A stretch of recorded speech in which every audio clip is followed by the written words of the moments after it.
So, morning everyone. My name's Pietro Ranieri and I'm the CEO of Ranieri Agency. Ranieri Agency is a consumer electronics, consumer lifestyle and gaming creative communications agency. We do PR, social media and influencer marketing, and we have offices in UK, France and Germany. I'm here today with my good friend and colleague Warren Hudson. Warren has an enormous depth of experience in the industry, the consumer electronics industry, and I wanted to find out a little bit more about his business, him, what drives him, and what's most importantly for brands that are coming to Europe, Middle East, or just generally brands that want to kind of open up globally, as Warren has a wealth of experience there, but he's going to tell us more about that now. So Warren, welcome to the podcast. Thank you, Pietro. Yeah, just before we start, do you maybe want to give us a little bit of a background about who you are, maybe how we met, and just kind of a little bit about Unlock? Yeah, absolutely. Well, firstly, thank you for having me on. So my background is that many years ago, when I had fewer grey hairs, I worked in retail. That was with the Dixons group. Did a few years there, tremendous experience, great foundation, good training, really enjoyable to be on the front line in retail. I then exited retail, stepped into that wonderful world of distribution. Did that for around 6 years, and that was a great journey. It gave you a real appreciation of the challenges that a distributor faces and the amount of discipline that you have to inject into a business like that. It's kind of high volume, low margin, and you're only ever one bad decision away from things being difficult. So I did that for 6 years, initially with a smaller distributor, which we built, and then we sold that to a much larger distributor. So I took a role within the larger distributor post-acquisition for 3 years, and again, great experience. But I think towards the end of that particular journey, that's when I realised that what I really enjoyed was growing and scaling smaller businesses rather than working within larger businesses. And actually, that was probably around, so we're up to about 15 years ago now, and that was probably around about the time that you and I first met. I think it was, were you working at Widget then? Or was Widget our client and you'd come to see us as a brand? I never actually worked at Widget, but I did work briefly with a brand called Datawind, and Datawind was a Widget brand, so it's highly likely that's where our paths first crossed. As a side note, Datawind was a fantastic product. It was bringing internet to a handheld device just before the iPhone was launched. It was. So, yes. Yeah. Great idea, but got, trumped, I think. Yeah. I think technology moved on at a very fast pace and it was soon left behind. But yeah, that's about the time that we met. And actually, Pietro, it was you that introduced me to the co-founders of a mobile accessory brand called Native Union. It was, yeah. Who were at their very early stages of inception. And I met with John and Igor. They'd got some really innovative, fun products. Yeah. And I think both of them were very much product guys and were seeking someone to come in and help them establish distribution and retail across Europe and the Middle East. And so I did that then for 3 years, and it was just a brilliant journey. I attended tons of trade shows, met hundreds of distributors. Often when you go to these shows, Pietro, they all claim to be the biggest and the best and the most appropriate for the brand, because it was a fun brand and everyone wanted it at that time. Yeah. And then you have to do your due diligence and you have to work out whether they are the right fit or not. And I made a bunch of appointments and got half right and got half wrong, and then had to recycle the ones that weren't right. But over a 3-year period, we built a really strong distribution network for Native Union, and I believe that still, to at least a large extent, serves them well today. That brand is in design stores, department stores, tech stores, and performing very, very well. Yeah. And then to come to where we are today, so after 3 years with Native Union, I shook hands, moved on from there and started my own consulting business, because throughout that Native Union journey, I not only had an appreciation of the landscape of distributors and retailers, but I also learned a lot about what it took to launch a brand and all of those key ingredients that you need to get together in order to be successful. Yeah. It's interesting you say that, because I think anyone that I've found has been successful has usually had a schooling somewhere. Absolutely. And in my case, when I originally worked in a PR agency, I was the first employee of an agency.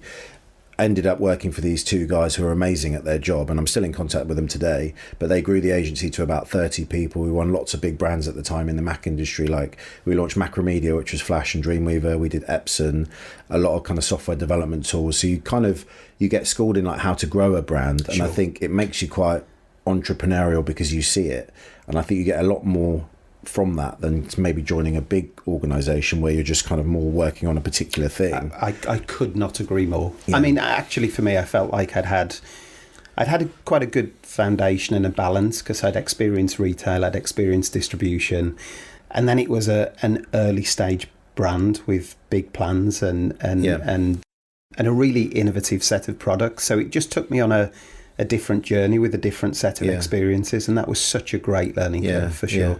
And also, I think whatever people think about certain entrepreneurs and like how they got to the positions they're in, you see a lot of courage from entrepreneurs, like especially like at the Native Union time, for example, because to grow a brand like that, you have to invest. And if you're making lots of money off a kind of something which is probably like a fashion wave at the time, like the pop phone, you've got to think, do you keep the money, or do you invest it and continue to try and grow the business? And it's kind of, I think entrepreneurs that are successful, whether they're, clever or crazy, I still can't work that one out. But it's interesting. I would agree. I mean, the two founders did an incredible job to sort of disrupt an accessories industry that was reasonably well established with big brands, investing big bucks, managing the shelf space. And I think they did it through creativity, through innovation, persistence, and not every decision was right, because that cannot happen with a startup business, but a vast majority of the calls that they made were good calls. Yeah. If I remember rightly, something I tell a lot of startup brands now is, if you're trying to build a brand and a perception of your brand, you should be really strict in like how that brand is, delivered to the potential customers. And I know Native Union initially were quite strict in where they let it sell, the pop phone. Yes. So things like, say, it would only sell in like the Conran stores or Selfridges, or they wouldn't let it go in, for example, Tesco's, or, places which would kind of devalue the brand, the fashion brand that they were trying to create. Yeah, I think they were seeking a certain type of consumer. So I remember that they would often launch new products in Colette in Paris, and they had such a huge...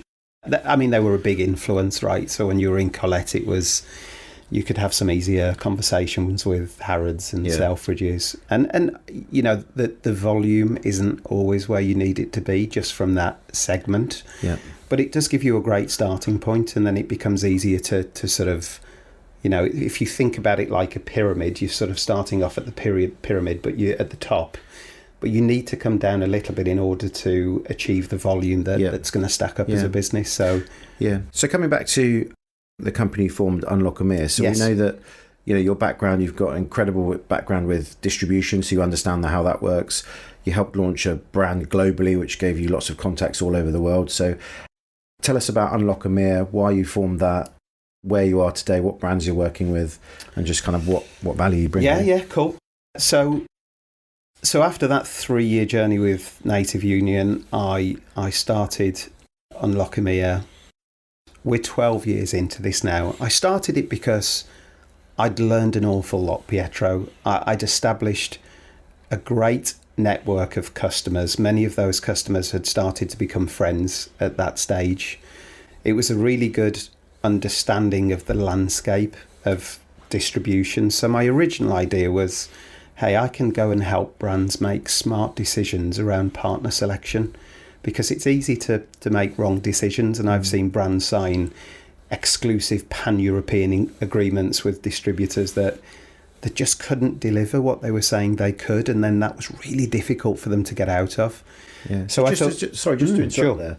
Just as a side note on that, do you think, not looking for fault, but with distributors and brands, who do you think is at fault, or who do you think has kind of misunderstood the relationship? When, because a distributor has always taken a brand on in good faith because they want to obviously sell product and make some money. The brand wants to use the distributor to get out there, but there sometimes seems to be a bit of a mismatch with the brand thinks that the distributor is going to open the market, the distributor thinks that the brand's going to do it. And is that where you come in as Unlock to kind of manage that relationship? Yeah, very much so. So if we just talk about the customer side to begin, I think it's quite common, or at least it used to be, that distributors that really wanted to take on a brand may oversell their capability a little bit. They'd probably want to take on a wide region and give themselves the best chance of as much revenue as they can possibly achieve. Some of them even thinking that the brand might help them open doors that they don't currently have open. In all of my experiences, working with still a relatively small number of the right partners, and often one partner for each country. Not always the case, because some distributors do a good job in 2 or 3 countries, but it's often the case that selecting a great local partner, at least to begin, and giving them support and all of the attention that they need makes a lot of sense. I don't think you want to put all of your eggs in one basket, but equally, I don't think you want to spread yourselves too thin. So the idea behind the business was to help brands make smart decisions, help them understand where to go first as well, because you look at EMEA and there's so many countries, it's so fragmented and decentralized. You kind of want to go where the juice is worth the squeeze, right? So in my experience, there's 12 to 15 countries that will generate 80 to 90% of the revenue there. So doing a great job, being incredibly strategic in those countries, finding the right partners and nurturing those relationships in the right way, managing them carefully and supporting them is one path, is one requirement to becoming a successful brand. But there's so many other ingredients as well. As I'd learned through that native union experience, it's not just about your partner selection. Before that, there's so many things that you have to get right, the preparation stage.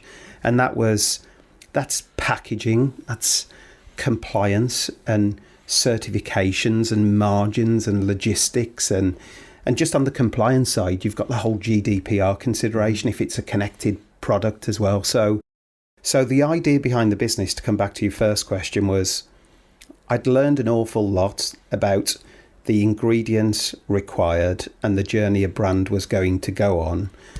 And I felt that I could add great value by helping them make smart decisions early on that would create a foundation for years of profitable growth. And the more brands that I could speak to help them make those decisions and go on that journey and be successful was exactly where I saw the business going. Yeah, amazing. And so why is it so difficult for brands to launch in Europe and the Middle East then from, say, the US or Asia? What maybe, like, say, the top 3 things they come against? I mean, you mentioned compliance, you mentioned sort of being prepared, but in your opinion, what are generally the 3 things that they don't get right to start with, or needs work? Yeah, that's a good question. So I think the first thing to say is over the last 12 years, we've probably helped about 50 brands to launch and scale in Europe and the Middle East. We've had some tremendous successes. We've had some failures as well.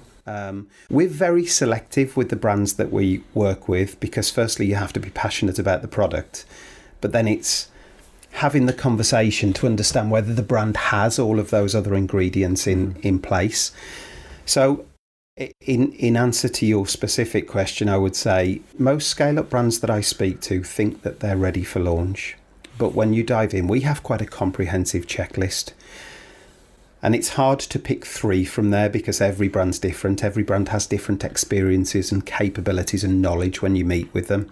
But I would certainly say that certifications and compliance is a really key consideration, especially now Brexit's happened, because you've got some subtle differences between the UK requirements and the European requirements. We also operate in the Middle East, and there are different requirements out there as well for certain. And where does that responsibility sit? Is that when they take Unlock EMEA on, you guide them through that, or? So brands can come to you and you'll basically take that off their plate or guide them on how to make sure they're compliant.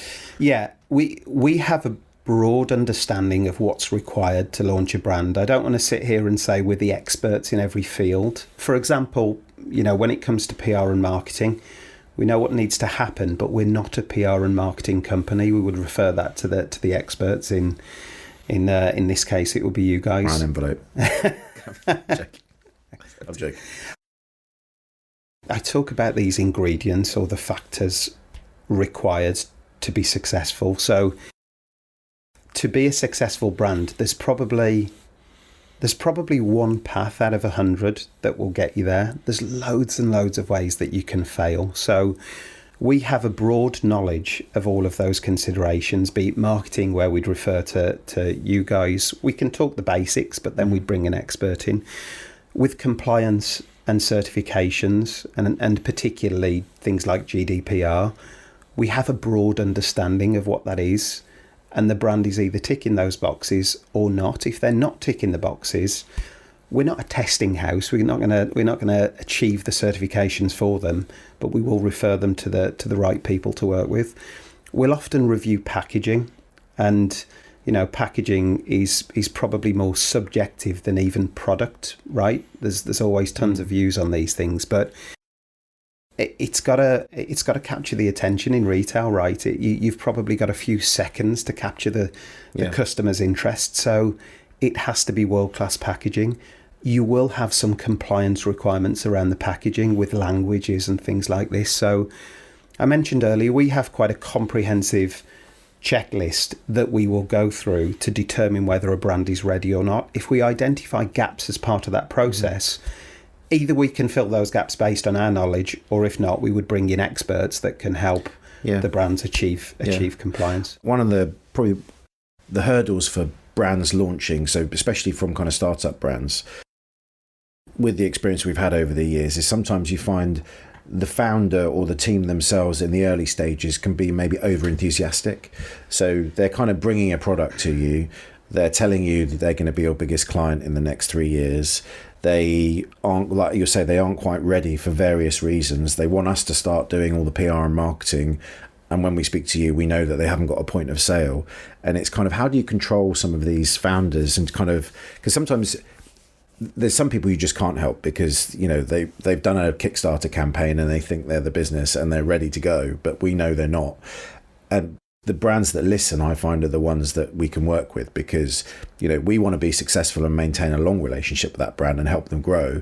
But if they don't listen to you, that's usually where sometimes it falls down. And I mean, how do you handle that with founders, especially if it's a good product that you want to work on? Yeah, I mean, so before we take on a brand, I'll typically talk to them for a few hours over the space of 2 or 3 calls, and we dive deep. And some of it's very scientific. It's quite black or white, right? There's no room for subjectivity. It's you're either compliant or you're not compliant. If you're not compliant, you have to tick those boxes. That's not my opinion. That's just a matter of fact. And then we get into some of the more subjective areas. And in those areas, we're speaking from approaching 20 years of experience. We've worked with 50 plus brands, and we'll always justify whatever recommendations we're making based on those past experiences.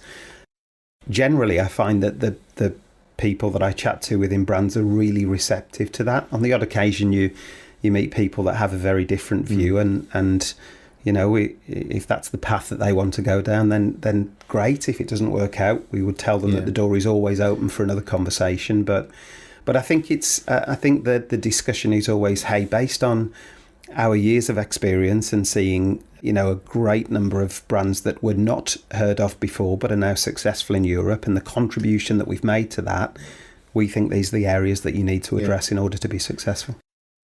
When we take brands on or we pitch for brands, one of the things we look for is we like to qualify them. Yeah. So someone very smart once told me there's 10 questions that we can ask, and they will be things like, is there a budget? Are we talking to the person that signs it off? Is there a start date? Do we know the products are ready? All of these kinds of things, because over time, you learn from experience that if these things, say 70% of these things aren't in place, you're generally doing a proposal to give a marketing manager an idea on how to get budget from their CEO. You're not actually pitching for something. And it's not that we don't want to do the work, but in our game, when we do a proposal, it could take us 2 or 3 weeks, a lot of resources, and we want to, at the end of it, at least be in for a shot to win it. Of course, yeah. So in your business, do you follow the same sort of process? Do you qualify? If a brand comes to you, what do you want to see in order for you to feel that they're ready to engage with Unlock? So we follow a really similar process to that. There's a checklist, and there's probably 20 items or so on the checklist that we'll go through. If 18 of them are in place, we can work on those couple, right? If only half are in place, then the brand probably has to go on a journey before we can scale them through distribution and retail. So I've mentioned things like compliance and packaging and certifications, but that checklist extends out to, hey, let's test your product, let's review your price lists. Have you given consideration to multi-currency SRPs? Is there sufficient margin within your price list to satisfy a distributor and a retailer? Is the pricing fair for the consumer, and are they actually going to go and buy the product? This also, have you given consideration to VAT within your price list, which most have, but on occasions there's gaps there as well. So, and then it's logistics and minimum order quantities and marketing support and consideration. So as you work through this list, there's a lot to get through, and essentially what we're describing is the blueprint for a journey to become a successful brand. It's okay if there are some gaps, but if there are too many gaps, it's going to be a real challenge to achieve the potential that the brand should have. Interestingly, you mentioned the product. I think sometimes when, certainly in my own business, people overlook that. They're pitching to the brief, but sometimes we need to look at the product and actually hold it and look at it and use it, because if we've got to, in our business, pitch it to, say, journalists or influencers, we've got to know that it stands up against the competition in the price bracket, because if it doesn't, no matter how good our skills are as PR people, if your price is double the product and it does half the things that the other one does, absolutely, that again, that's where sometimes you have to have a realism conversation with the client to, if you've got a product which you think is amazing, it might be that, fashion products, for example, there's, it's a perfect example of where something can be twice as expensive as something else, but people want that product because it's a brand. And that's where, us as an agency need to understand that. And I guess from a, selling point of view, that's what you want as well. You want to know who you're selling it to and are they going to buy it? Absolutely. That's key. Absolutely. And for us, Pietro, it always starts with the product, right? Because we'll be approached by a brand or there will be a referral from someone. And the first thing we'll do is just have a look on the website, right? We want to, or look at their assets. And I haven't mentioned assets yet, but that's another key thing, building the right pitch decks, having video of your product and pitching it correctly. So we'll generally take a look over that. And our first question is, can we get excited about this? Could we get passionate? Do we see the consumer price channel opportunity for this brand? And if we don't, we'd probably still have a conversation, but we'd be careful about the next steps.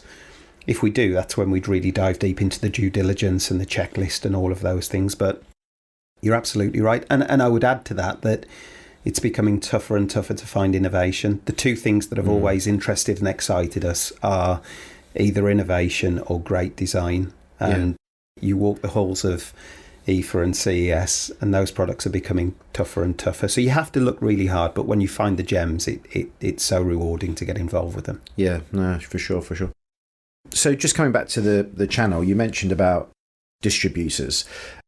So why are distributors necessary? Why can't brands just sell directly to the retailers or the customer directly? Yeah, it's a question I get posed a lot, obviously, and I'm a huge advocate of distributors when a brand is looking to scale, because any brand in their early stages is lacking the infrastructure that a distributor has. So that distributor will have warehousing, logistics, sales teams. Most importantly, they'll already be trading with lots and lots of retailers. Those contracts will be in place, already established. The retailers will enjoy buying typically from the distributors because they're often placing orders for lots of things. Those deliveries get consolidated and shipped out to them.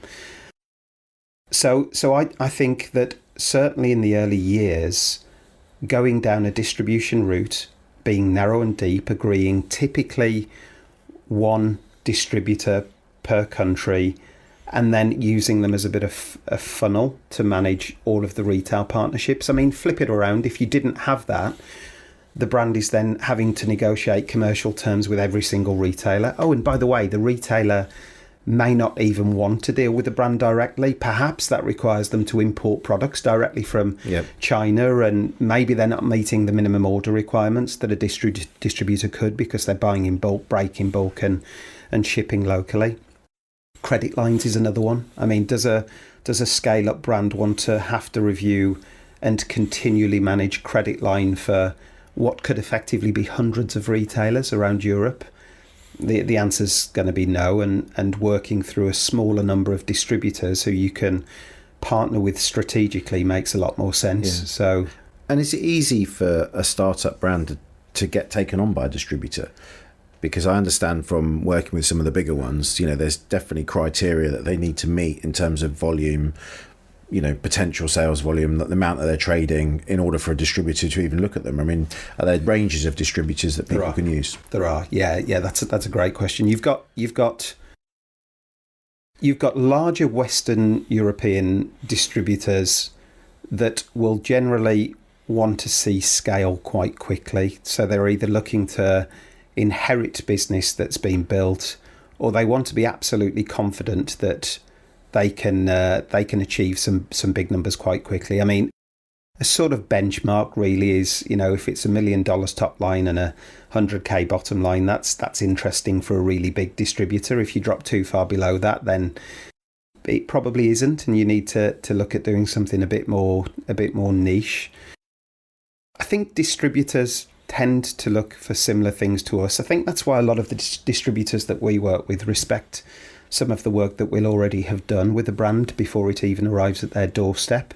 So the distributors will start with, hey, what's the product? Can I get excited about this? Is there a good fit? Do I think that I could sell it to my customers? And then it's, well, what about all of the other stuff? What does the marketing look like? And the commercial terms, are the margins sensible? Well, we'll have done a bunch of that groundwork and hopefully be able to accelerate the process of onboarding them. Yeah. And I guess this is why the due diligence from your part is really important, because you need to maintain those relationships with the distributors. And if you bring them brands which aren't prepared, they're going to stop talking to you as a company. Yeah, absolutely. And also, Pietro, I would say that if I think about Europe and the Middle East, we've got relationships with somewhere between 70 and 100 distributors, I would say.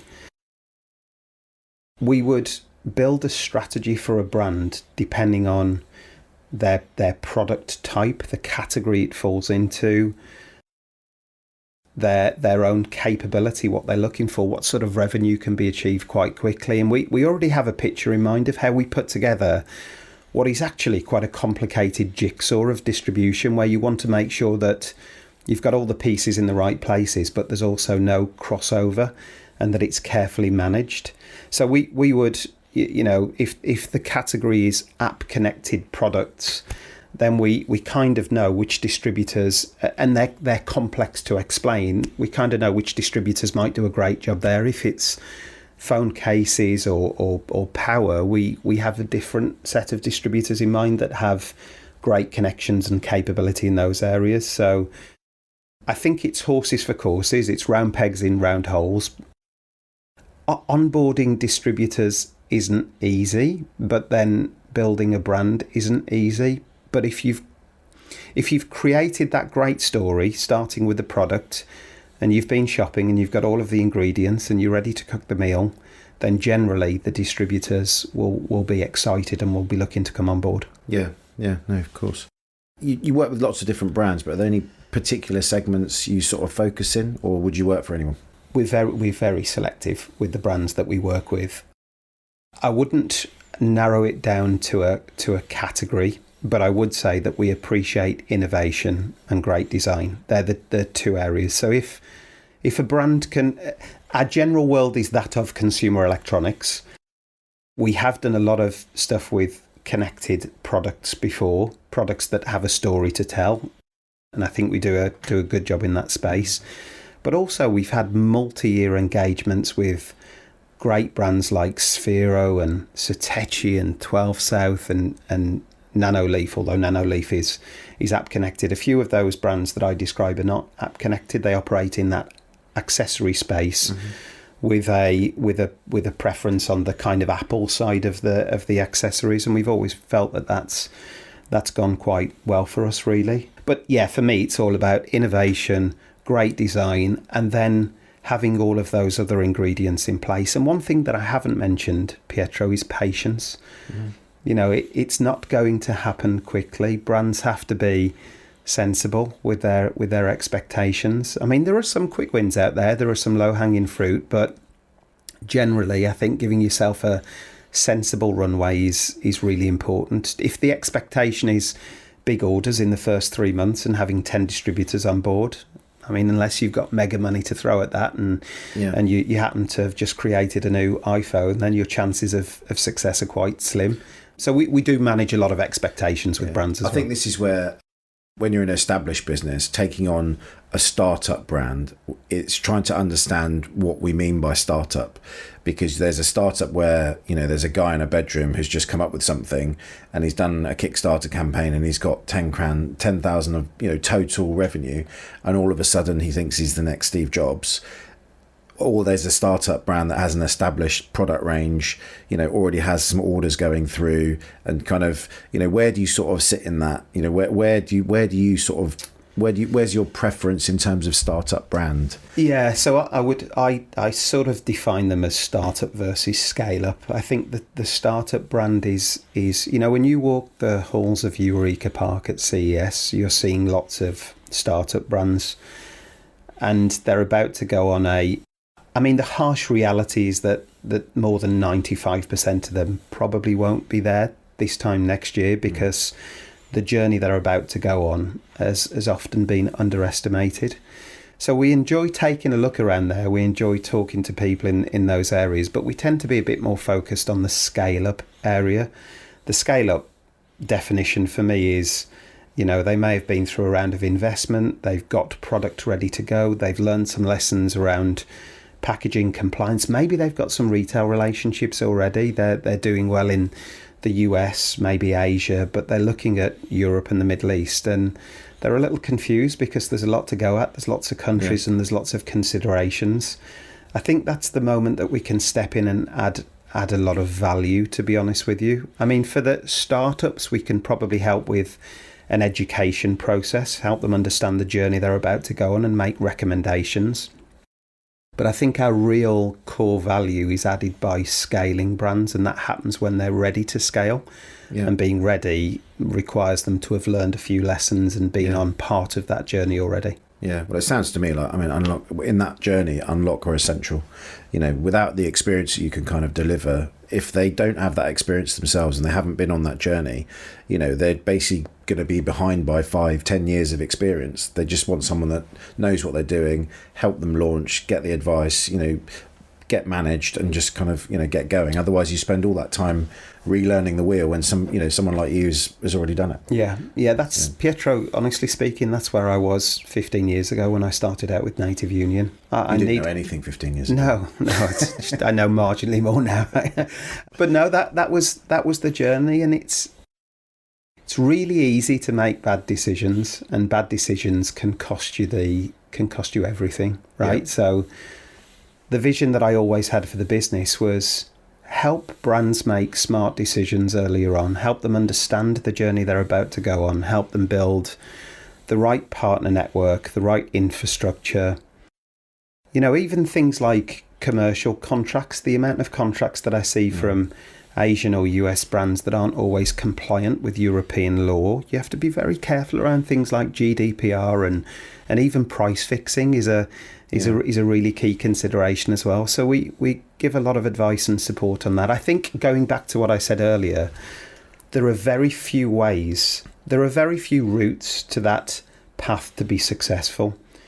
And there are tons of routes that can see you hit a dead end and fail. So if we can help guide brands to take the right path and give them a better chance of success, then we've achieved our objective. Yeah, and I think the earlier brands do it, the better, because I can't tell you the amount of brands that we've spoken to over the years that have got amazing products, but the first thing they say is, right, we're just going to get distribution and then we're going to launch the campaign that we've spent 3 weeks preparing for them, and they never get past that point because they realise that, you know, they've suddenly got a product which they go to a distributor and the distributor's like, nah. Yeah, and if they'd asked that question before, then they would have worked out a different strategy, or come to you before, then you could have told them, right, that's not the right strategy, or, you know, and they're so constrained by they've spent all of their budget developing that product and then they've got nothing left for anything else, and they've just not worked. You're absolutely, and Pietro, a lot of brands in those scale up stage. So let's take the brand that's had a bit of success in the US or Asia and he's looking now to come into Europe. Invariably, what they'll look to do is attend some trade shows. And the trade shows are great, you know, be it IFA, CES, Channel Summit. They're a great place to opportunistically meet people that could have the potential to be business partners. There's not, I mean, this is back to where I was in those early days of Native Union. You're still taking a big risk. I mean, choosing the right partner is a bit like, you know, sort of getting into bed or getting married. You want to be sure that they're the right person to be with. And there is no way that based on a 30-minute conversation at a trade show when you haven't met them before, you can really determine whether they are the right partner. So I think we really enjoy, I'm not saying a brand shouldn't do those shows. I think they're really, really important. But I think we wrap a layer of knowledge, experience and relationships around things that give them a much better chance of success. The amount of brands you probably speak to that have been to some of those shows, I think they've had some good conversations and they just haven't materialised into business. Well, I'll come on to those shows in a bit because I think that the format of shows from a brand's point of view or getting the most out of it has changed over the years. They're still important, but I think there's definitely been some consideration. So, but we'll come on to that in a sec. Sure. So, Amazon. We've talked about distribution. We've touched on retailers. We've talked about how brands can get to market. But obviously, Amazon and online in general, you know, is super important. And like, how would you go about helping brands in that sense? Yeah, it's a really important one. I mean, it used to be the case, I remember years and years ago, where I would walk into a retail buyer meeting and they'd be like, hey, Warren, is the brand on Amazon? I'd be like, yeah, it is. And they wouldn't be as interested to take it because Amazon was viewed as a threat back then. That conversation has completely turned now. So, you know, if you go into a meeting with a retail buyer, are you on Amazon? You'll look together. If the retail buyer is seeing lots of reviews, those reviews are stacking up really well, which is typically 4.5 and above average, at least 4 and above average, but 4.5 ideally. If there's great content, if there's responses to questions, then it's considered to be an interesting part of the sales process, right? The brand that's doing really well on Amazon is a brand that a retailer is generally more receptive to. It's flipped from being a threat to actually a test bed for a distributor or a retailer. Say, actually, if it's doing well on Amazon, we should get this product on board. Absolutely, and in many cases, what we're seeing is brands not approaching Amazon strategically. They're and ultimately, it ends up in a little bit of a mess. You know, it might not be presented well. It might not be translated well into other countries. Their pricing may be inconsistent. I mean, price fixing can't occur, but generally, you want to create this ecosystem where the online pricing is reasonably consistent with the retail pricing so that everyone can achieve a sensible return for the level of investment that they're making.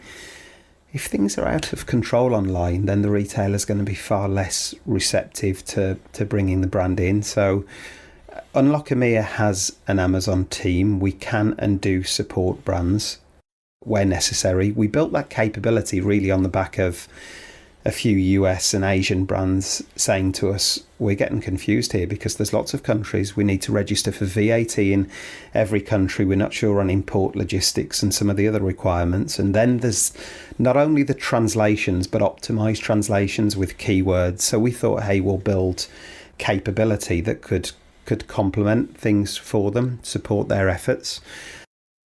Whether it's us, whether it's the brand themselves, or whether it's a distribution partner that is managing Amazon, doing it very thoughtfully, doing it very strategically, and in a smart way is absolutely critical. And then, winning on Amazon is key, which is about what and how you spend to market your product, both on and off that platform, is quite key as well. But Amazon is the path of least resistance to the consumer, at least in Western Europe. So executing in a world-class way is absolutely critical. Amazon isn't the only onliner. Amazon doesn't even operate in some countries. So ensuring that strategic approach to online is consistent across all of the online resellers with which you want to partner is critical. But Amazon is at the front of everyone's mind when they're taking a look at a brand. Yeah. So that, I was obviously living in England, Amazon is obviously at the forefront of everything, certainly from a sales point of view, like with consumers. But I didn't realise in the rest of Europe, it could be like number 3 somewhere, or not even there. Yeah, So, I mean, Amazon's huge in Germany and in France, and operates in a number of other countries. And he's growing, and he's stepping into countries that they hadn't stepped into before. But if you took Holland or the Benelux region as an example, you've got the likes of Bol.com and Coolblue that have a significant presence online over there. It's important to execute well with those guys as well. Yeah. So coming on to the brands that you work with, I know you've got a number of awesome brands and you've been working with them for quite a long time. Is that usual for a rep agency to have that relationship for so long, or is that just unique to you guys, and why is that? I would say that so we've had several engagements, Pietro, that have been multi-year. When I think about our engagement with 12 South, I think that may have been 7 years. Satechi was a similar amount of time. Sphero was 9 years. Nanoleaf is 6 years, right? So it's been an incredible journey with those brands. I think a lot of agents, not all of them, because there are some really good ones out there, but I think a lot of agents would tend to typically partner with brands for a relatively short period to help them maybe get a foothold, or maybe not, and then maybe their services are deemed to be redundant at that stage. I think what we like to try and do is continue to add value. So for us, it's not just about appointing a distributor. It's about creating a retail strategy in country. It's about supporting the distributor with a lot of these distributors. They really enjoy the fact that there will be some local support and local presence. The idea of doing it alone here while the brand is based in the Far East or the US, they would prefer to have local support. So I think we've always ensured that we've continued to be a vital cog in whatever the brand is looking to do. It could be trade shows where we arrange all the meetings with the network and it becomes a more effective show for them. Yeah. It could be launching new products. It could be doing spiff days in the distributors. It could be negotiating enhanced space in retailers with the distributors. I mean, a lot of the distributors, frankly speaking, are selling lots of brands, especially the larger Western European ones. So if we can be that additional layer of support and focus and proactivity to, with the distributor, help the brand scale, then that's great. Yeah. I mean, it's less obvious in some of the other countries. I think about the partners that we've got in the Middle East and in parts of Eastern Europe. They're doing they're incredibly proactive and they're adding lots and lots of value. In some other areas with some other distributors, they may be a bit bigger. They tend to be a little bit more transactional and they're managing lots of brands. So we would tailor our services to help fill some of those gaps and help support them in the right way. And I think brands have looked at this over the years and they've gone, well, we can see a lot of value in keeping these guys on board, because what's the alternative? Go out and hire a person that can do the job that they're doing. Well, with Unlock EMEA, you've got 10 people that are doing that, and they're probably less expensive than hiring our own experienced person. And more flexible for the business. Yeah. And I'm not saying that ultimately the right path isn't to hire their own team, because I do believe that we're an incubator and an accelerator. But I also believe that we can add value for a fair part of that journey, and it doesn't have to only be the opening part of the journey. I mean, from what I see, as an outsider to Unlock EMEA, it's just about adding value. At the end of the day, you take a brand takes you on at the beginning because they want to scale up, they want to grow, and I think you, because of your experience with the brands that you've been working on, Unlock EMEA, you can take them on that journey and keep adding value all the way through. And it's what we talk about in our own business in Ranieri.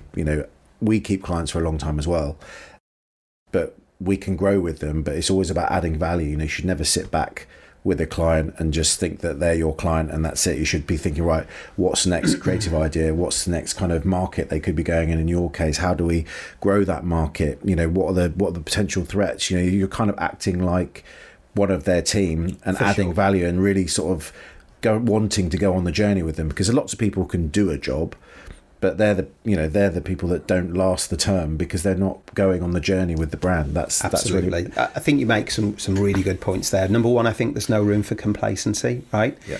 When I think back to the brands that we've had the longest relationships with, we've been really strategically engaged with them. We've had a seat at the top table. We've been their eyes and ears on the ground in Europe. We've helped them define strategy. We haven't just reacted to the direction that they're giving us. They're taking input from us, and that's when I think we can add the most value. If the brands take us on and they're prepared to listen and will always justify what we say, and it's always based on experiences, then I think we can add a lot of value for a long period. So talking about adding value then, when it comes to brands, or you recommending distributors and retailers to a brand, what are the key considerations that you sort of point out to them? Yeah, so I think first and foremost, we'll be looking at the brand and we'll be looking at the products, right? Because as I mentioned earlier, different distributors have strengths in different areas. And then I think we're having a close look at the type of consumer that would buy that brand, which leads us to, okay, we've got a fair idea of the consumer. What should the retail landscape look like for that brand as well? And the retail target list for a brand selling one product, phone cases, might be completely different to the brand selling connected robots like Sphero do in that educational world. It can vary so much. So we start by looking at the product, the category, the consumer and the retailer plan, and that will inform us as to, hey, what do we think is the right distribution strategy? If this is the list of retailers, which distributors do we think operate strongly in this category and with these retailers? Then we're already quite advanced with this, but we're always thinking about the distributor's capability. And almost all of our partners are truly capable. They've got warehouses and infrastructure and account managers and finance teams, and they've got money in the bank, and they're reasonably well established, and they've got the retail partners. So capability is our next consideration. And then I would say the final consideration is their motivation, right? So if we then go out so we've got this vision in mind of who we'd like to bring on board for this brand because we think they'll be a great fit. But if we go out there and the distributor's saying, oh, we'll take it on because it's Unlock EMEA, it's you guys, but we don't think this is a winner, I'd rather not go down that path. I would rather find a distributor that's highly motivated and excited. In that instance, you probably already know your answer about how well it's going to do if they're just taking it on because it's Unlock. But that, again, referring back to, you want to go on that journey with the brand, that journey is not going to be very long if you're putting them into, the wrong distributor. That's absolutely. And we're also, once we've done all of that, and if the distributor is highly motivated, then there is a commercial consideration, and it's often where the distributor starts is not something a brand could afford to get to. It may present too much risk. So the answer to the commercial engagement normally sits somewhere in between, and then it's whether we can find grounds for compromise there. We usually do. We sort of know what's what's reasonable and what's fair for both sides, and have an idea of where the negotiation could finish, even if the starting point is quite broad. So I think that's how we'd handle it, really, Pietro. We'd be, and all of this is based on years of experience, right? We're generally not working with partners that we don't know, because that's where the risk element steps in.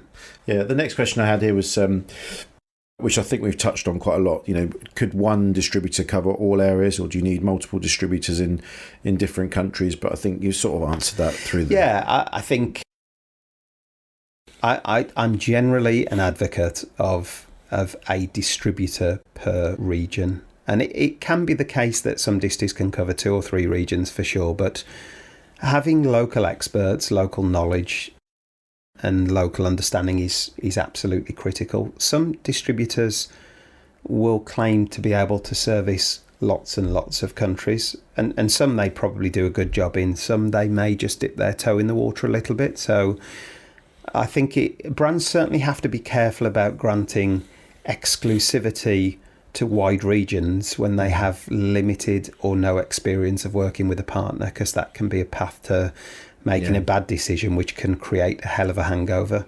So I think if they're partnering with us, we'll generally be saying all the stuff that I've said, but hey, let's work on putting this jigsaw together so that we've got the right pieces in the right places that are adding the right value and giving ourselves the best chance of success. And that normally comes with a piece of jigsaw per country. Yeah. So we haven't put one of these questions down, actually, so I didn't warn you about this, but with Unlock EMEA, what would a typical engagement with a brand look like then? So would you want to do some consultancy work with them first before you start selling the product to make sure they're prepared, or do you just kind of go for it and put it in your suitcase and go out and start selling it? How does it? So I think we would tailor our services and our proposition depending on where the brand's at, right? I meet some brands that are really early stages. I had a call with one last week, and I sort of worked through the pitch deck with them, and it's not where it needs to be. If I put that pitch deck in front of distributors and retailers now, I don't think they'd gain any traction. I don't think they'd get a reply to the email. So, we're advising them on how we think that can be strengthened, so we can take brands from a really early stage and give them knowledge and give them support based on our years of experience. And that's, if we broadly put this into 2 categories, one is preparation, and I'll speak to some brands that need lots of support in the preparation phase, and the second is execution, right? On the execution stuff, that's about, to your point, putting the products in the briefcases and getting out there and selling them to the brands. We can only take these steps when we're really confident that the preparation stage has been done to a large extent or completely. So I think we can adapt depending on where the brand's at, what their capability looks like, what their knowledge looks like, and what their capability looks like as well, and we can complement that. Because coming back to what we were saying earlier, the trade shows for the last few years, there's not been a massive amount of innovation. So when we say innovation, in the old 20 years ago, there was iPhone, the iPod, the iPad, connected home, connected fitness, all of this stuff was kind of coming through all the time, and it feels like there was always a breakthrough category, wasn't there? Exactly. Every show you go to was like robotics, all that sort of stuff was happening. And I think at the moment, there's obviously a big noise around AI and stuff like that, but AI is amazing, but it's more of a concept that brands are, big brands are using in order to kind of fast track some technology and stuff. But when it comes back to consumer electronics, there's still products that consumers will buy.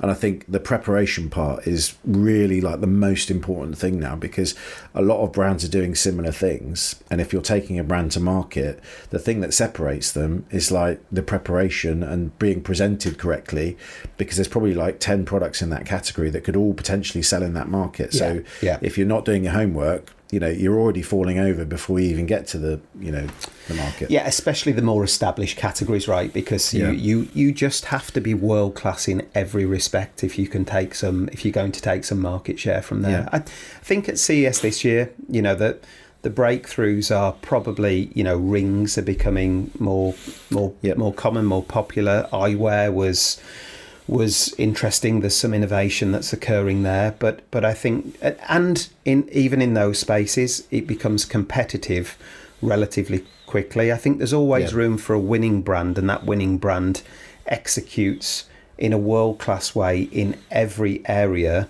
and then continues to innovate and reinvest and build out the product roadmap and resource things correctly. So, because I feel like the products like, you know, the Aura Ring and stuff, that's amazing. I love that product.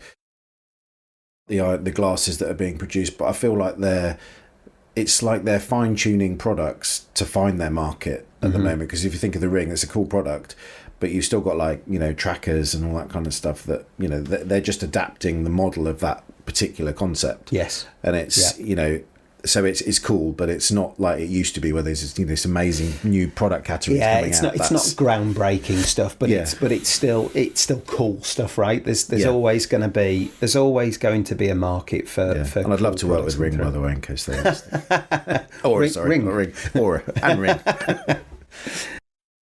When I'm interviewing people for Ranieri, I love to ask this question because I think you learn a lot from this.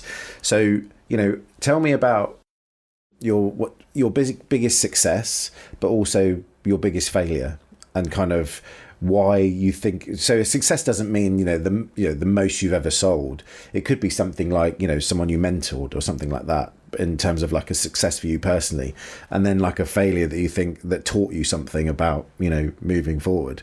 I mean, in my instance with failure, it was when I worked in an agency, when I had a proper job, as I like to call it. I was like the cocky account manager who just thought the sun shined out of everything. I cannot believe that. It may shock you, but I was quite up myself. And I always used to submit my invoices at the end of the month to the bookkeeper, she'd always come back to me like, Pietro, there's all these spelling mistakes and blah, blah, blah. And I was like, oh, just do your job. Don't talk to me about spelling mistakes. I'm the earner. Just print the money. But you realise that she's a stakeholder in the business, or for you, and she speaks to everyone in that business about what a person I am. Yeah. But I'm always not prepared. I'm not doing this. And it's kind of, you know, so I learned a lot from that about how to treat people in a business, you know, from everyone from, you know, the cleaner to the CEO. You should treat them all with the same respect, because they all talk to each other about you. And that's, you know, when you're trying to build a career, these are all stakeholders in your career. And it's kind of, I learned a lot from that. And I'm ashamed to say that, but, you know, I've learned a lot from that whole experience. It's kind of, so from your point of view, in your terms, a success and a failure, and what you learned from it. I'm gonna go one personally, but I'd like to answer that as well professionally in the context of a brand. I'll do the latter first with the brand. So I'm going to touch on Sphero, Pietro, because I've worked with Sphero for 9 years, right? It's been an incredible journey. And the success in the early days was like nothing I'd ever experienced. They launched this range of app-connected Star Wars robots. They'd been building fun connected robots for years, but then this range came out, and I have never ever experienced demand like it. The success was phenomenal. It was such a fun experience, like doing midnight launches in John Lewis on Oxford Street and seeing all these Star Wars fans in fancy dress come in. Wow. And all that. That was just, it was phenomenal. Being part of that success and making a personal contribution to it was wonderful. And then what happened, so that was a great first year, and then Sphero had two years of failure, I think it's fair to say, where we went from selling tons of robots and making lots of money to selling quite a lot of robots but not making money, in fact losing money. And that was a real challenge. It felt a little bit like every time we bought out a product, we were going to the casino and we bet in the house on red or black, right? Because you have to make these huge commitments around production, and you have to hope that it sells through. And what happened was one great year, two really bad years, and it almost took Did the first company, year set the precedent? You thinking that set the expectation? Next two, I mean, we're like, let's just build some more app-connected robots under the Disney license, and we'll be able to do an IPO and go and play golf for the rest of our lives, which is my big passion, as you know. And do you play golf? I do once or twice, badly. But it just, we couldn't repeat that level of success, and it was really quite damaging. As I say, it almost took the business under. So we'd gone from a tremendous success to really tough years. The business downsized. We did a pivot away from traditional channels, more towards education. We moved away from licensed products to Sphero branded products. We started to build a lot more in respect of content and lesson plans, and we did a bunch of education shows, and we reviewed the network of partners that we got in place. And I'm really proud to have made a contribution to that business that meant it turned the corner, it pivoted, and it became successful again. You know, I'm not going to claim that revenue was ever at the dizzy heights of when the Disney products were launched, but it has now turned into a business that's easier to predict. You know how much stock to build. It's profitable. There's a tremendous leadership team in place. It's a really disciplined business, and being part of the journey to turn that around and learn from it and witness all of the disciplines that were injected. And you know, I think I would call on those professional experiences as some of the best of my career. And I met some wonderful people on that journey as well. I think on the personal side, you know, I when I launched Unlock EMEA, it was actually called a different name in the very, very early stages, and it was in a business partnership that didn't quite work out for whatever reason. And I remember going home and speaking to Jen, my wife, and I said, look, we've got two options here. I can either go and get a job, and we just renovated our forever home, and I'm like, we can either go and get a job and we stay in the house that we're in, or we sell the house, we put some money in the bank, and I go again because I think that I can really make this work. And she was fantastic. She said, right, let's do it. Let's get the house on the market. And we downsized, we put money in the bank. And then I'm really proud to say that within 18 months, we had the downsized house up for sale, and we were moving to something that was actually greater than the house that we'd sold previously. You know, having the support around me to be able to make that decision that I really wanted to make. And, you know, that was just, I felt that was the making of me, really. I can't, you know, I'll forever be grateful for that opportunity. It's interesting. There's two things there. One is anyone that's set up a business, it's about who you've got around you, giving you advice. Again, one of the things I learned was that you should ask advice from people who've done it, not from, sometimes asking family and friends is not the right thing to do, you know, especially because they haven't been on that journey that you need to go on. Yeah. And the other thing is, you know, what founders and entrepreneurs what goes on behind the scenes that people don't see. You know, they see you turning up to exhibitions, you know, you're Warren, you're connected, you're good fun, you know, everyone wants to spend time with you. You know, I've never seen you miserable or kind of, I've never even seen you see me on the golf course. Well, yeah, but I've never seen you talk badly of anyone, anything like that. And you know, when they're probably good cause behind the scenes for many reasons over many years, but you never show that. And I think that's the perfect kind of, you know, embodiment of an entrepreneur, and kind of, you know, you just sort of deal with it, you think about the solution, and you take the risk as well, because it is risk at the end of the day. You risk your family, your family home, everything. Yeah. So, and equally, Pietro, how blessed are we to work in this industry where so many of our customers and business partners have become friends over the years, right? It's like no other industry that I've ever looked at or been involved with. I don't mentor that many people these days because we've got a great team, you know, underneath me, as you know. But earlier on, I would always say to people in the business, you know, you've got to remember that the people that you're working with are your colleagues, not your friends. Yeah. And, you know, if you understand that, then you'll get far in business, because the reason why everyone's, you know, friendly with you or having a good time with you is because you're helping them better their career, or you're doing a job for them. I think we've probably been in the industry that long where we've probably crossed that line now. And there's so many people in the industry that I would call friends now, not colleagues, just because we've, you know, they've passed that test, in my opinion, of kind of the course. And there's, you know, when you think back, there's so many people in the industry. I mean, I go to places like CES as you do, and I know more people at CES than I do in my village in town. You know, it's a bizarre experience. There's only 7 people in the village, does it? I don't know that many people. But it's interesting when you go to all these different shows, and you know, we look forward to going to the shows because it's reconnecting with all these people. But I think, without realizing it, we're also sharing business, and it's kind of this underpinned by that. But like I say, I think we've kind of transitioned a bit with certain individuals where we're actually, more friends than.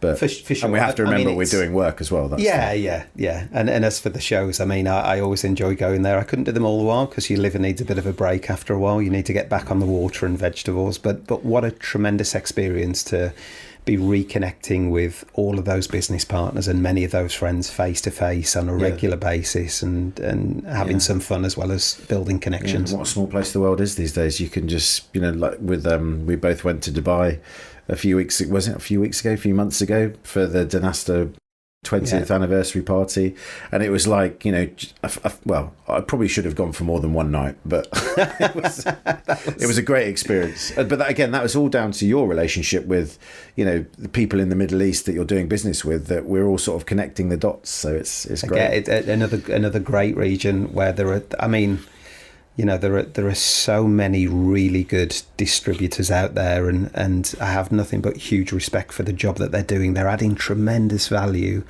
but they're also operating with a really high level of integrity as well, and I think that's so key. When they're ticking all of these boxes, the friendships just seem to flow afterwards, really. It's great. Yeah, definitely. So speaking of shows, one of the things I wanted to ask you is, there's obviously different shows. I mean, obviously IFA and CES are always on the agenda for us. There's new shows kind of starting to hit the agenda now. So ISE we work for as Ranieri, which is a great show, which is becoming a bit more sort of mainstream from B2B. I noticed GITEX is coming at the end of May, which I guess would compete against IFA slightly. Yeah, I think GITEX, it's a great show, and it's grown massively, and maybe there'll be a point at which it does compete with IFA. I think it's still quite Middle Eastern focused at the moment, or Middle East and Asia. This is the one in Berlin. It's coming to Berlin end of May. GITEX is. Yeah, I seem to be the only one that knows this. I'm doing their PR for nothing at the moment. I've realised. I didn't know. End of May in the Messe in Berlin. It's in Europe. Okay. I think this May. Is it going to be a large scale on year one, or? Well, we'll talk about it after. I'll forward you the. I'm on the. Well, you must be on the newsletter list. It's in. I'm embarrassed to say that I'm not, or maybe I am, but I've got it filtered into a spam box. I've been speaking about this show to a lot of people, so I need to double check my facts now. But I've definitely got an email. I'm sure you're right, saying GITEX is there at the end of May. So the question I had though about shows was, as a startup brand, shows are really important, but which ones? Let's say you're kind of, like you say, you're about to scale. You've got past maybe a couple of years, and you're sort of you're a business. You're trying to scale up. But which shows would you focus on, and what kind of level of investment do you think those shows require? Because obviously you can have a stand for, well, you could just be at the show to have meetings, or you could have an enormous stand costing hundreds of thousands of euros, I imagine. What do you think is this kind of sweet spot for a brand, and which shows? So I think first thing is you have to think about your product and your target consumer again, right? Let's assume for a second we're talking about a general CE product, and it's the kind of consumer that would probably shop in a Dixons or an APR store or a John Lewis or something, Argos, something like that, right? Because that's where we have a lot of experience. I would say that the brand then needs to think about what region they want to penetrate. CES is the biggest show globally. I think they're pulling in a couple of 100,000 people. There's so much buzz and hype around it, and I think it's a good show to be part of. I think your cost of doing it, as you say, can vary greatly, so it depends on what you can afford to do. I don't think any scale-up brand is going to need to do anything on a really large scale, but if I think about locations, just taking the Venetian as an example, if you can elevate yourself from the ground floor where there's a lot of noise onto that first floor, maybe it's $20,000 or $30,000 that the space and the build is going to cost you. I think the quality of meetings that you could get would be very good. The amount of traffic that you're experiencing would be very good. There's other great locations there as well. I'm just using that as an example because it's two quite different parts of the Venetian with different audiences. IFA is the biggest show in Europe, and I think that's pulling in probably the best part of 200,000 people as well. It's a bloody long show, It's several days. There's lots of consumers that attend. So I think you've got to be, even with these shows, Pietro, you've got to be really strategic. I mean, ideally working with someone like us in advance of the shows so that you can arrange a lot of meetings in advance so that the time spent at the shows can be really efficient rather than just hoping that you can opportunistically meet people that you might end up doing some business with or might not. I think how you approach them is key as well. Channel Summit, Farouk has done a great job over there. I think he probably has the best part of 100 brands attending and some great retailers and distributors. It's lots and lots of short meetings. I think. And where is that? That's in Monaco. That's the Monaco. Yeah. I don't think you can do these events without any knowledge or experience of the local markets, because I think you're at risk of wasting money. You're at risk of spending and not seeing a good return. And you're certainly at risk of not building a great foundation. I think what you need to do, whether it's us or someone else, is partner with local people with local connections and knowledge that can help you make that investment pay, right? So if I think about the show in Monaco, it's excellent, but the chance of, in that opportunistic meeting of 30 minutes, converting a customer to be a couple of 100,000 a year is relatively slim. I think, however, if you wrap around our services with that show and that platform, we can give you a much better chance of success. So I think they're the ones that I would probably pick out if it's a general consumer electronics product. Gitex, because Gitex is great for the Middle East. Yeah, and there's two things I'd add there. I mean, I think I said earlier in the podcast, shows for me feel like they're changing slightly, where in the old days it would be about how much you could spend on the show floor to kind of create an impression and pull people in. But maybe since the whole COVID scenario where people have kind of thought about their travel plans, thought about the shows and like how they engage with them, and it feels like I think people are still at the shows, but the way they're at the shows is different. They're kind of in hotel suites, or they're just turning up to have meetings, or some are still investing in the show floor, I think big brands need to do it, small brands potentially that don't have the contacts need to do it, but I think what people probably need now is the preparation. So having an organisation like Unlock to kind of set the meetings up at the shows so that they're not missing anyone. Because CES this year, I think I went into the show floor once in the 4 days because all my meetings were outside. Yes. Which were all preset, and we were kind of just going about doing our business, and it was a very productive show for us. But the show was almost by the by. It was because everyone was there because of the the date in the calendar, not because they were on the show floor. So and I think that's where brands potentially, if they don't have this knowledge and they don't have a partner to help them, I think that's a great point. And Pietro, CES is so different to IFA if we just look at those two, right? So at CES, it's quite common that a brand that is well established, that is happy with their network of partners, might migrate from being on the show floor, as you say, to a suite. And it's a lovely environment. It's much more relaxed. It's quieter, and you can have really productive meetings. You are missing out on the opportunistic show floor traffic that you would otherwise have got. But again, if you're established, you're happy with your network, that's less of a miss.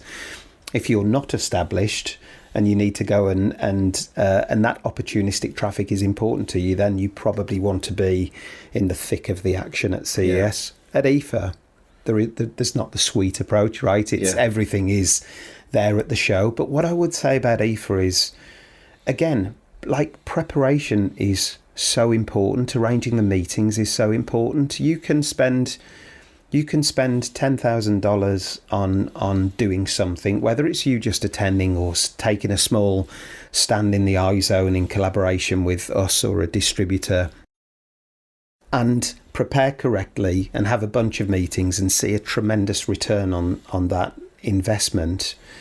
On the other hand, you can invest 5 times that, not be as prepared, and end up speaking to a whole load of typically German consumers that are probably not going to have a strategic impact on your brand, right? So I think you have to just be very thoughtful and mindful as to how you execute. What's the point in spending lots of money and then not being really thorough and prepared with the approach pre-show? Yeah, I mean, I think shows these days, you're right, you can spend money on all sorts of stuff, the stand, a party, big dinners, all that kind of stuff. But I think you need to have people in the business, whether they're contracted or internally, that, minimalise the opportunistic meetings, because you should know as a brand who you need to meet before you go to that show. If you're looking for opportunistic stuff, I think you're probably definitely a startup brand, because you don't know who you should be speaking to. But if you're established and working with someone like, Unlock, then there shouldn't be that mystery. You should already know who you need to speak to.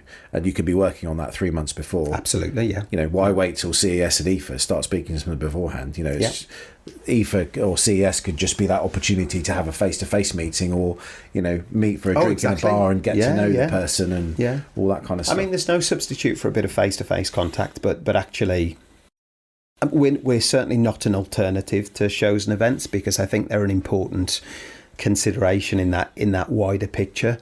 But I do believe that we can give a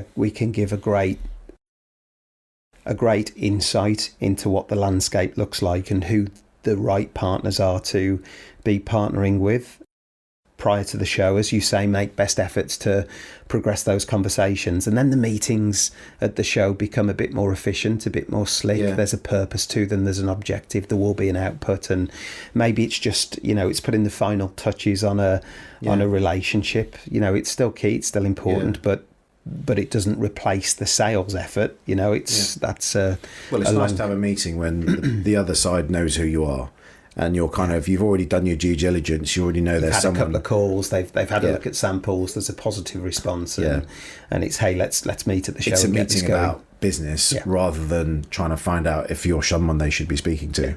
That. And as you said, the social side's important as well. We do our Unlock bar for 2 hours at the end of IFA every single night, and it's really well attended, and it's where people, instead of getting in a taxi line, will chill out, grab a free beer, and just have a chat with the taxi line. No, this, and then just grab a chat with a great network of distributors, of brands, of retailers that join, and building some of those personal relationships is so important as well. It's interesting, because the next question I had was about face-to-face meetings, and I noticed from my own business. I mean, bear in mind we're originally a PR agency that's kind of morphed into more social influence and that kind of stuff. But the whole agency was built on relationships with journalists. That's what we were being paid for, the relationships we had. And it's weird, over the last sort of 20 years, we've got to the point now where it feels like, certainly in the communications industry, that it's become a bit less face-to-face, and people are talking more by email, social channels, because obviously a lot of our work is influencer marketing, so it's a bit more paid and that kind of stuff.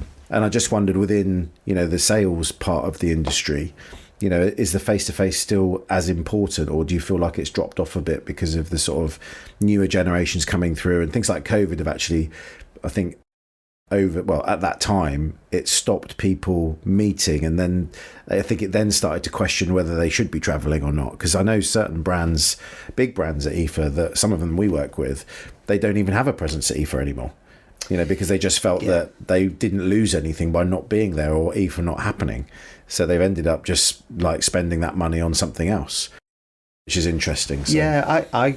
So my take on this is I think you can achieve a certain depth of relationship through technology and video calls, right? You can do the basics, you can have the introductions, you can get to know people superficially.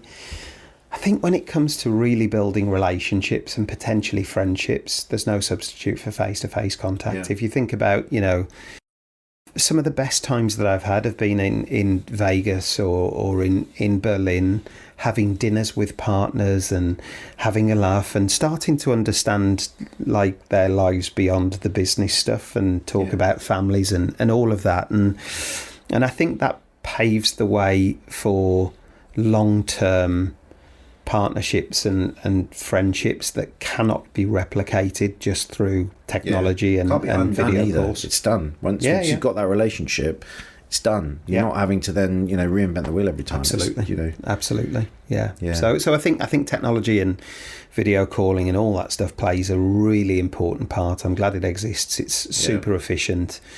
But if you're looking to forge deeper relationships and also just your knowledge of these markets, you can't beat getting out there and having a look around the MediaMarkt stores and working out what they look like, and going into the AMAC stores in Holland and seeing how they're merchandised and what they look like. It gives you a really good understanding and an appreciation of how that market operates.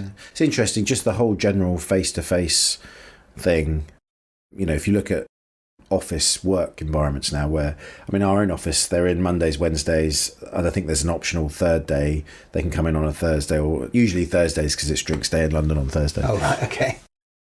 But I'm on the fence to whether I'm obviously massively in favour of people's work balance and kind of working from home and office and stuff, and myself, I like to be at home just because I can do the school run and all that kind of stuff. But what worries me is certainly in that sort of first 10 years of someone's career, what are they missing because they're not in the office, because they haven't got someone like mentoring them, or just kind of, in our case, let's say they were pitching to a journalist and, the manager was listening in on the call because it's their first time doing it. And there's so many little buttons as an experienced PR person, you can press, or you could cross-sell something more interesting in with something less interesting, all that kind of stuff that you would just learn with experience. Yeah. Because you've been put under pressure when you were, back in the old days when you could tell employees off, but you can't do that anymore.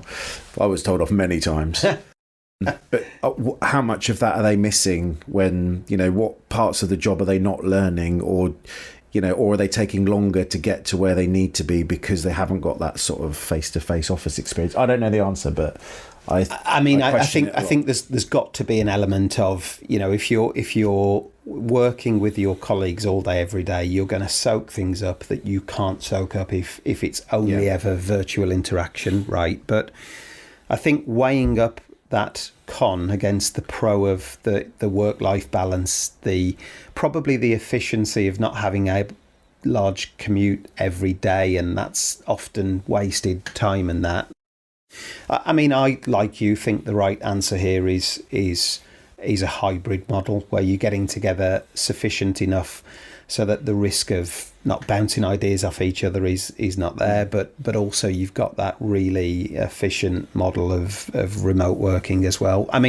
Unlock EMEA does not have an office anymore. We have a warehouse, but our team are working remotely. We get together periodically. It's typically once a month, but we also have a weekly call, which has a tremendous amount of structure to it, and there's great discussion points, there's accountability, and we found that to be a good structure for us to operate this business and get the most out the people that we're working with. I think definitely, it depends on the type of business you are, I suppose. Each one's different.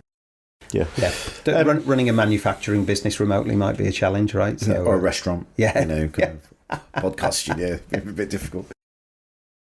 So just coming back to retailers and just sort of the channel generally. So in terms of a brand, what level of investment can they expect from a retailer or a distributor? Because I think sometimes with your guidance, this wouldn't happen, but sometimes I feel like brands sort of have an expectation of distributors and retailers that they're going to sort of really help them build the business. And what do you think is a fair sort of expectation for a brand from a distributor or retailer? Should they go in there thinking they're not going to do anything and they're just facilitating a sale, or should they expect something from them? So in my experience, you've got all sorts of different types of distributors, Pietro, and the amount of value that you experience from one can be quite different to the amount of value that you experience from another. A larger Western European distributor may not do the best job of being really proactive with smaller brands and helping them build, because they're dealing with huge brands, big revenues, they're spinning lots of plates, and you have to accept that they're good at certain things, which is They've done amazing. They've got the retail accounts open. They're really slick with logistics. They do have some account managers. They can do order processing, credit, logistics, and all that. But I think then you might need to look at that and go, well, I think we need to wrap some proactive sales effort around that partnership to ensure that we have the best chance of success. That's not the case everywhere. I look at some of the distributors that we work with in Eastern Europe and the Middle East, and they are tremendously self-sufficient and really quite proactive. You can't not give support, right? So with every distributor that you appoint, you can't sit back and just expect them to make your world a wonderful place, because it doesn't work that way. You have to give them support, training, you visit them, there's a marketing consideration, give them the right tools, the right assets. But the level of support that you need to give one distributor might be quite different to the level of support that you need to give another distributor. It doesn't mean that either of them is the right choice or wrong choice, because again, it's round pegs in round holes, but you have to give careful consideration to not only who you appoint, but how you manage them and what value you wrap around it. Yeah, cool. Well, look, I think that is a perfect place to maybe finish our podcast today. Perfect. It sounds to me like any brand that's looking to kind of come into Europe, Middle East, should give you a call. We'd like that. We genuinely love chatting to brands that are at that early stage, right? Or even not happy with the results that they've got. And we don't even need to ultimately engage, but if we can have a conversation and build our network and end up having a beer together, then that's great, because what goes around comes around. Yeah. So what I'm getting from that is, if you're a brand, don't wait until you've got a distributor or you've got some retail. Plan well in advance. Speak to someone like yourself just to kind of get an idea of what's out there, what you need to be prepared for. Yeah. And then when you've all decided you're ready, that's the time to push the button, not before. Absolutely. Well, but like my advice is be very strategic. Whether it's us or someone else, speak to people with local knowledge and local experience and connections. Because to my earlier point, let's imagine you've got 100 routes and one is going to get you to the destination that you want, maybe two.